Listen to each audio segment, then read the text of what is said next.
Alors, puisqu'il faut décidément parler argent lorsque l'on parle de l'industrie phonographique, je voudrais vous signaler que justement à Cannes, au MIDEM, c'est-à-dire au marché international du disque et de l'édition musicale, des avocats internationaux se sont réunis pour essayer de lutter contre un phénomène qui dure déjà depuis quelques années en Amérique et en Italie et qui commence en France, et on ne sait pas très bien quoi faire pour essayer de le contrer, ce phénomène, c'est la piraterie musicale.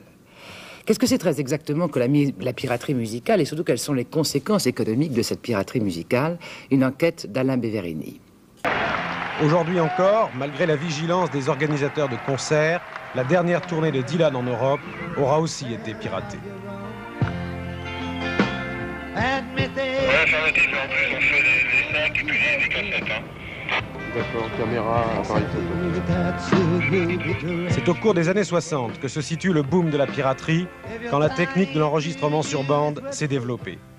La vente clandestine d'enregistrements frauduleux, dès cette époque, était une source de profit considérable pour le pirate, qui ne payait ni les cachets des artistes, ni les droits d'auteur, encore moins les taxes et les impôts. La faible qualité de leurs produits n'avait d'égal que leur faible prix de vente. Aujourd'hui, avec ses 320 milliards de centimes de chiffre d'affaires annuel, c'est un véritable cancer économique. Tous les artistes à succès sont touchés, Dylan, Presley, les Pink Floyd, mais aussi Toscanini, La Calas et des centaines d'autres. Les plaques tournantes de cette industrie coupable sont Hong Kong et Singapour, le Moyen-Orient et les États-Unis. L'Europe est touchée. En Italie, 50% du marché du disque est réalisé par les pirates. En France, le mal est moindre. Mais les principales victimes, sociétés d'auteurs, sociétés phonographiques, interprètes, commencent à s'organiser contre la piraterie. Curieusement, le terme de pirate est encore considéré avec sympathie par le public.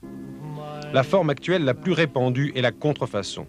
Le produit illégal est présenté sous un label, une étiquette et une image conçus de telle sorte que ce produit ressemble exactement au produit véritable.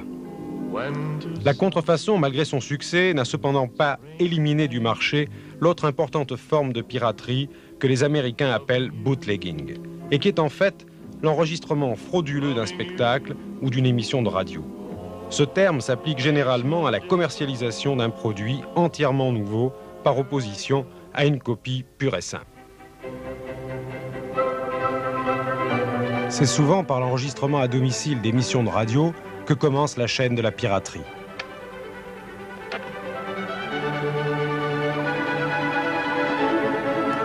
7h du matin, à France Musique.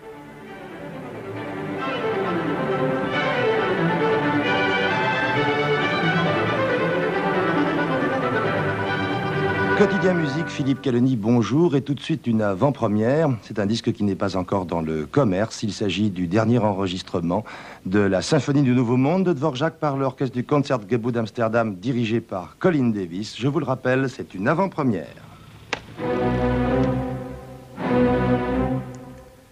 Les immenses progrès techniques réalisés dans le domaine de la haute fidélité permettent aujourd'hui à un très large public de posséder des enregistreurs de cassettes. Ces magnétophones branchés sur un tourne-disque permettent évidemment la recopie des disques. Branchés sur un poste de radio, ils permettent alors l'enregistrement d'émissions musicales. Ceci n'est certes pas de la piraterie, tant que le particulier, vous ou moi, ne commercialise pas cet enregistrement. Mais la structure est en place et il suffit d'avoir 4 ou 5 magnétophones branchés en série pour pouvoir produire 4 ou 5 copies de l'enregistrement initial. Mieux encore, dans des revues spécialisées, on vous propose pour moins d'1 million de centimes des appareils très sophistiqués qui autorisent un rendement supérieur. 2 cassettes en moins de 4 minutes, par exemple. Ces photos prises par les policiers de Hong Kong lors d'une saisie dans un atelier pirate montrent bien l'ingéniosité des méthodes artisanales. Des murs entiers de magnétophones branchés en série pour accroître la production. Mais cette ingéniosité est aujourd'hui dépassée. L'appareil que vous voyez a été saisi il y a 2 mois par les douaniers de Hong Kong. À lui seul, il effectue le travail de 36 magnétophones fonctionnant en série.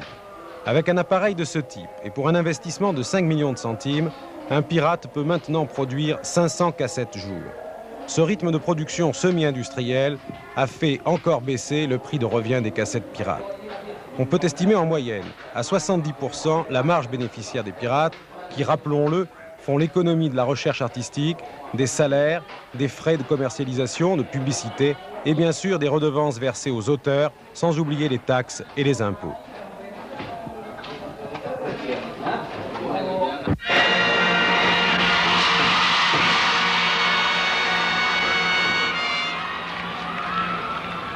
Il y a actuellement en France 11 600 000 magnétophones.